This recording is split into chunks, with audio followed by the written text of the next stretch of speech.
ஹரி, இந்த அழுக்கு வண்டி என் வீட்டு வாசல்ல நிக்கிறது என் அந்தஸ்துக்கே அசிங்கம். இதை முதல்ல இங்கிருந்து விரட்டு. மாட்டு வண்டிக்காரன் இங்க நிக்கிறது அசிங்கமா இல்லையா? வரவங்க போறவங்க பார்த்தா என்ன நினைப்பாங்க? நான் பெரிதென்று எண்ணாதேன்னு ஐயா சொன்னது உன்ன மாதிரி ஆளுங்களுக்கு தான்.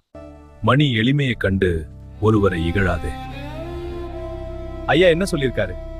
நன்றி மறவாதே, நான் பெரிதென்று எண்ணாதேன்னு சொல்லலையா? இந்த உலகில் உள்ள எல்லோரும் இந்த உலகத்திற்கு ஏதோ ஒரு வகையில் கடன் பட்டுள்ளோம் என்பதை மறவாதே. நான் இன்னைக்கு இந்த நிலைக்கு உயர்ந்திருக்கேன்னா யாருடைய தயவிலும் நான் வளரல. மணிங்கிற இந்த சாம்ராஜ்யத்தை நானே உருவாக்கினேன். கர்வத்தை விட பணிவுதான் ஒருத்தனுக்கு உண்மையான அழகு. மணி ஐயா என்ன சொல்லியிருக்கார்? நன்றி மறவாதே. ஒரு மனுஷன் எவ்வளவு தூரம் வளர்ந்தாலும் தான் நடந்து வந்த பாதையை மறக்க கூடாது. உன்னுடைய வளர்ச்சிக்கு ஒவ்வொரு காலத்திலையும் ஒவ்வொருவர் ஏதோ ஒரு வகையில் உனக்கு உதவி பண்ணியிருப்பாங்க. உபதேசம் எல்லாம் இருக்கட்டும் ஹரி, ஆனா இந்த வண்டிக்காரன் தயவு எனக்கு தேவையில்லை. என் உழைப்புக்கு மட்டும்தான் நான் கடமைப்பட்டிருக்கேன். உன் உழைப்புக்கு ஒரு உயிர் வேணும்ல மணி. அந்த உயிர் உனக்கு எப்படி கிடைச்சது? அதை நீயே தேடிக்கிட்டதா? 20 வருஷத்துக்கு முன்னாடி ஒரு விபத்துல ரத்தம் சொட்ட சொட்ட ஒரு அனாதையா நீ ரோட்ல கிடந்தியா? அப்போ உழைப்பு எங்க போனது? உன் உயிர் ஏன் உடம்ப விட்டு போக துடிச்சது? ஹரி, அதை ஏன் இப்போ கேக்குற? வாசல்ல நிக்கிற வண்டியை நகர்த்த சொன்னதுக்கும் இதுக்கும் என்ன சம்பந்தம்? யாருடைய தயவிலும் வளரலன்னு சொன்னியே மணி, இதோ இங்க நிக்கிறாரு இந்த பெரியவர். அவரோட தயவாலதான் இன்னைக்கு நீ மூச்சு விட்டுட்டு இருக்க. நீ ரத்தம் சொட்ட சொட்ட ஒரு அனாதையா நீ ரோட்ல கிடந்தப்போ உன்னை தன்னோட மாட்டு வண்டியில தூக்கிட்டு போய் ஹாஸ்பிடல்ல சேர்த்தது இவர்தான் மணி. டாக்டர் ரத்தம் இல்லைன்னு கைவிரிச்ச நேரத்துல என் ரத்தத்தை எடுங்கன்னு தன் ரத்தத்தையே உனக்கு கொடுத்து உன்னை உயிர்ப்பிச்சவர் இவர்தான் மணி.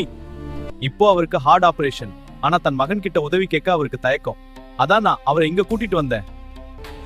ஐயோ, என் கர்வம் என் கண்ணை மறைச்சிருச்சு ஹரி. என் உயிரை கொடுத்தவரையும் அடையாள அறியாம பேசிட்டேன்னு தப்பு பண்ணிட்டேன் ஹரி. பெரியவரே, உங்களால உயிர் வாழ்றனா இன்னைக்கு உங்களை அடையாளம் தெரியாம பேசிட்டேன். அப்பா, என்னை மன்னித்து விடுங்க. உங்களுக்கு ஆபரேஷனுக்கு எவ்வளவு செலவானாலும் சரி, இந்த மகன் எல்லாத்தையும் பார்த்துப்பேன். மன்னிச்சிடுங்கப்பா. உங்க உயிருக்கு நான் காவல் இருப்பேன் பெரியவரே. மணி ஐயா சொன்ன அந்த 2 வார்த்தையை நம்ம விட்டுட்டோம்னா நாம கட்டுன அந்த சாம்ராஜ்யம் வெறும் மணல் வீடுதான் மணி. நன்றி மறவாதே. இது மனுஷனோட வேர். மரம் வானத்தை தொட்டு வளர்ந்தாலும் வேற மரம்தான் அது பட்டு போயிடும். இன்னைக்கு நீ அனுபவிக்கிற வசதியெல்லாம் எத்தனையோ ஆன்மாக்கள் உனக்கா செஞ்ச தியாகத்தோட பலன். உதவி செஞ்ச கை அழுக்கா இருக்கலாம், ஆனா அவங்க மனசு தெய்வம். நான் பெரிதென்று எண்ணாதே.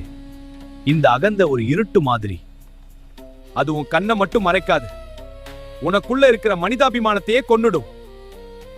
உன் உடம்புல ஓடுறதுக்கு இன்னொருத்தரோட ரத்தம் காரணமா இருந்திருக்கு பாரு, அங்கதான் தர்மம் சிரிக்குது.